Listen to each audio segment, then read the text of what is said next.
Halo, welcome back to HMP Golden 8 UNS Podcast.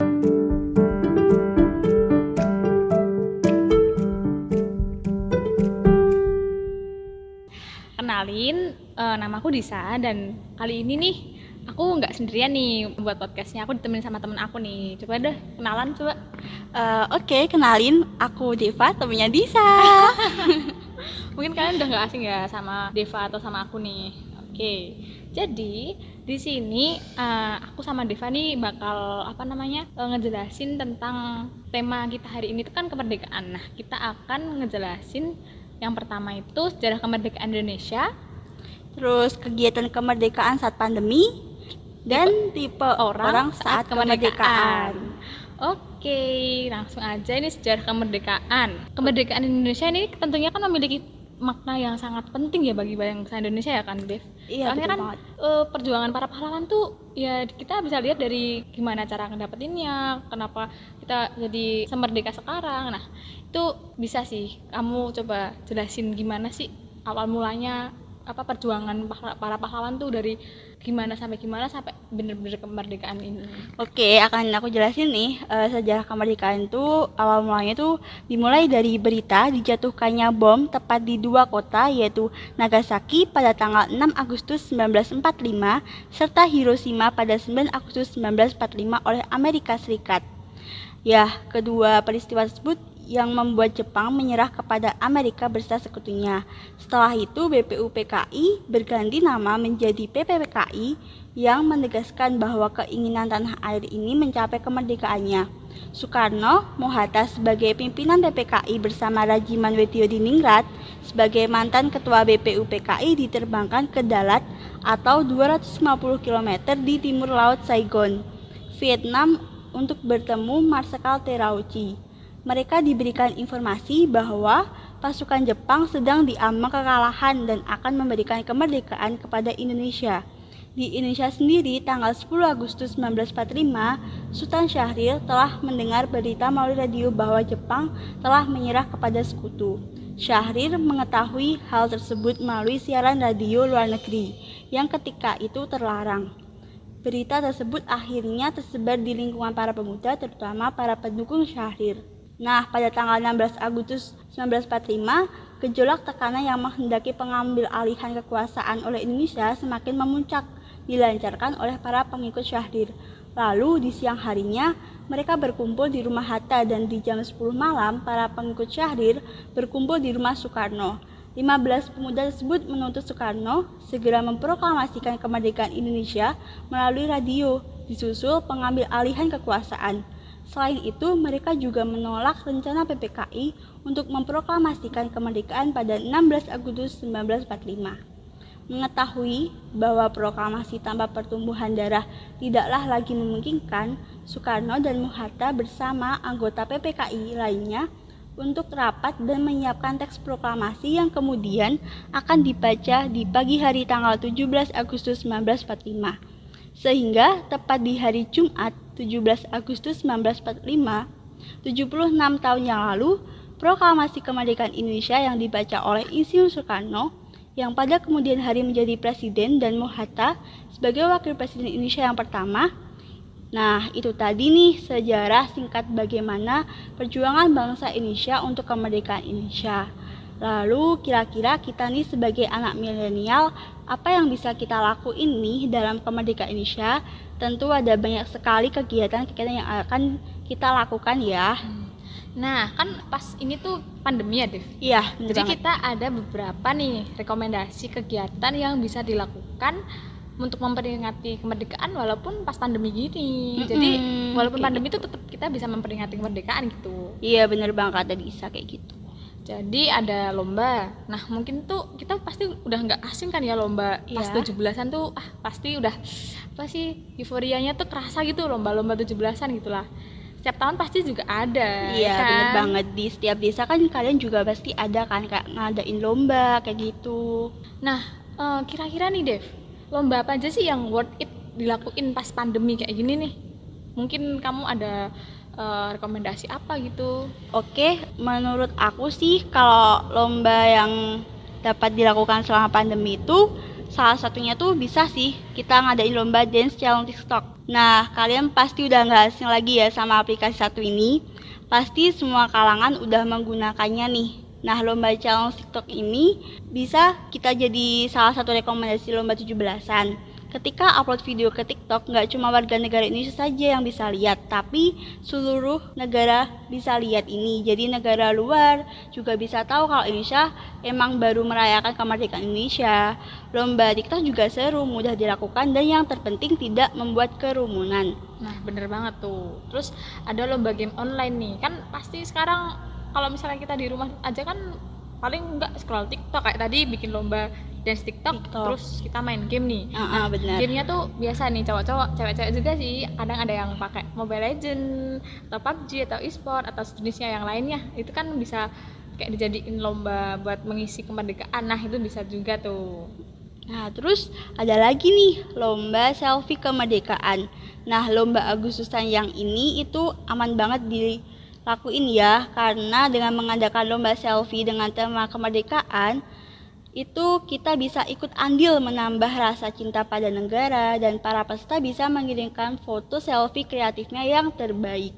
Terus itu kan kita kan sebagai cewek-cewek nih pasti seneng banget tuh selfie. Terus apalagi sekarang filternya tuh pasti banyak banget yang ntar pasti kemerdekaan ini banyak yang bikin filter kemerdekaan. Nah, itu kita bisa pakai itu sih, Dev. Iya, bener banget sih. Jadi kayak kita bisa manfaatin selfie buat ikut andil dalam kemerdekaan ini. Gitu. Oke, terus ada lagi lomba desain kemerdekaan. Kan sekarang nih kita tuh nggak ngapa-ngapain, mending daripada nggak ngapa-ngapain kita bikin desain kemerdekaan, dilombain, siapa tahu menang, bisa dilirik sama perusahaan-perusahaan apa, kita jadi desain apa itu, bikin pamflet kemerdekaan atau pamflet yang lainnya, bisa juga. Itu berfaedah sekali itu lombanya, walaupun cuman desain kan pasti bagus nih tuh. Nah, itu tadi tuh lomba-lomba yang bisa kita lakuin ya, Dev ya, di masa pandemi ini. Walaupun pandemi tuh kita tetap ada kegiatan untuk memperingati kemerdekaan. Bisa juga selain di atas tadi tuh bisa nyanyi kemerdekaan, nyanyi nyanyi lagu-lagu kemerdekaan, terus menari gitu kan, bisa juga. Pokoknya tuh jangan sampai kita tuh nggak produktif di hari kemerdekaan, nggak berpartisipasi kayak gitu. Kita kan sebagai anak muda ya harus adalah andilnya dengan cara tadi ikut lomba-lomba yang berkaitan dengan kemerdekaan. Nah, itu lomba-lomba yang bisa dijadiin rekomendasi. Oke, sekarang kita nih mau ngomongin tentang tipe orang yang pas kemerdekaan. Ada 4 tipe nih. Yang satu nih, yang pertama, si pengikut semua lomba. Jadi nih orang nih apapun lombanya tuh pasti ikut, Dev.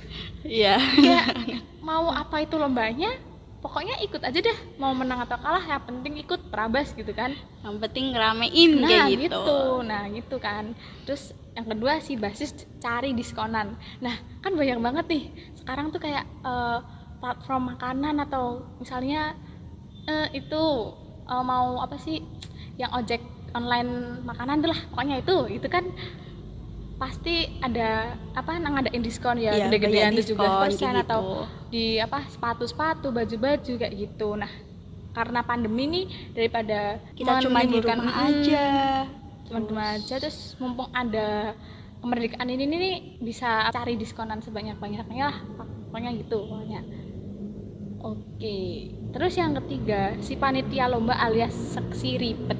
Nah, ini kalian nih, kalau aku sama Deva nih kan dulu sebelum pandemi ini kan kita udah ngerasain jadi bagian gitu ya, panitia lomba kemerdekaan gitu.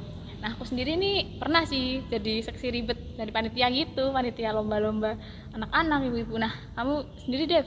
Ya sih, aku juga tahun lalu tuh juga jadi panitia lomba kayak buat anak-anak juga di desa kayak gitu sih.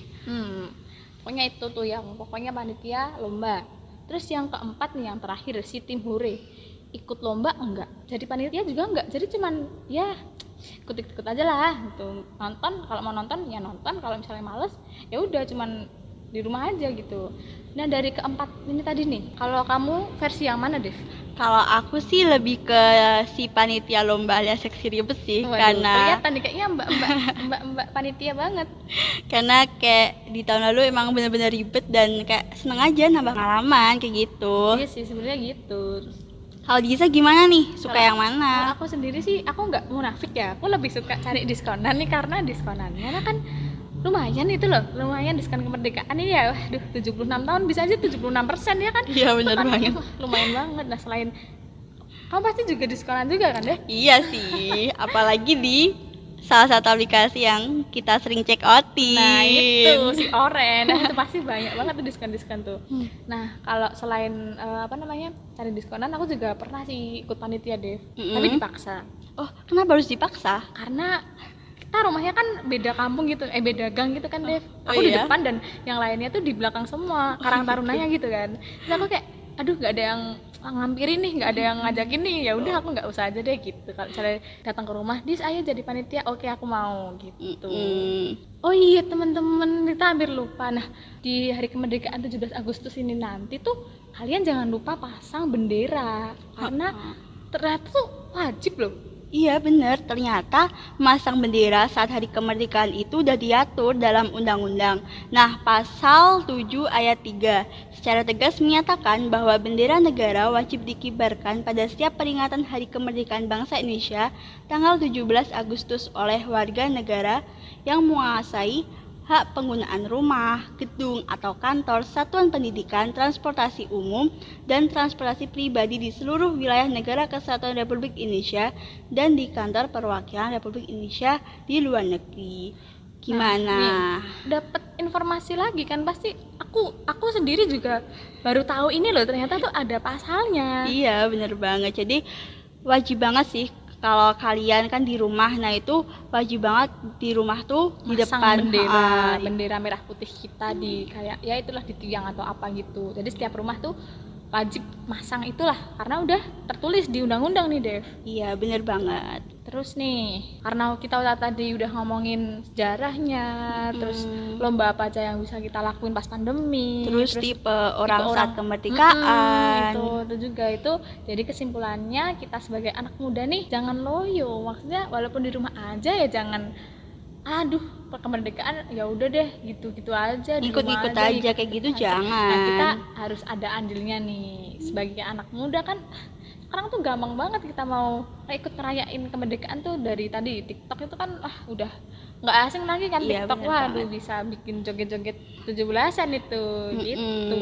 Jadi kita harus berpartisipasi banget untuk memperingati hari kemerdekaan kita Nah kayak iya, gitu. jadi kita tuh sebagai anak muda partisipasinya nggak harus ikut perang kok, Iya, bener banget. nggak harus aduh buat negara apa ya aku nggak bisa ngelakuin kayak pahlawan-pahlawan. Udah karena kita kan udah merdeka nih, alhamdulillahnya udah merdeka. Nah untuk meneruskan itu kita nggak harus ikut perang, cuman Iya, bener banget. ya sebagai belajar menjadi warga negara Indonesia yang baik, menjaga nama bangsa Indonesia.